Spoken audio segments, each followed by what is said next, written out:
எனக்கு நல்ல Dress இல்லங்க. இன்னைக்கு தான் நல்ல Dress போடுறேன். I am having a good dress today. எனக்கு நல்ல Dress இல்லங்க. Never had a proper dress. நல்ல சாப்பாடு இல்லங்க. Never had proper. நல்ல உடம்பு இல்லங்க. Never had. நல்ல வீடு இல்ல.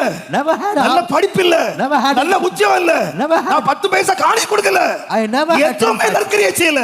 I had ஆனா nothing. இயேசு என்னிலே அன்பு கூர்ந்தார். But Jesus loved me. இயேசு என்னிலே அன்பு கூர்ந்தார். Jesus loved me. என்னை அழைத்தார். He called me. தம்முடைய பிள்ளையாக எனக்கு பெயர் சூட்டினார். He gave me his name. என்னை அவரோடு கூட உன்னதத்திலே உட்கார வைத்தார். He made me sit along with him in heavenly place. எப்படி மறப்பேன்? How can I forget that love? எப்படி மறப்பேன்? How would I ever forget that love? தாய் என்னை மறந்தாலும், My mother may forget me. தகப்பன் என்னை My மறந்தாலும், father may forget அவர்கள் me. என்னை கைவிட்டாலும், Even they may forsake me. இயேசுவின் அன்பு The என்னை love of கைவிடவே இல்லை. Would never ever என்னை forsake me. கைவிடவே இல்லை. Never forsook me. ஆகையால் தான் பவுல் சொன்னார், Therefore Paul says, அந்த அன்பை விட்டு என்னை பிரிக்கவே முடியாது. who can separate me from the love of God? பிரிக்கவே முடியாது. Who can separate me?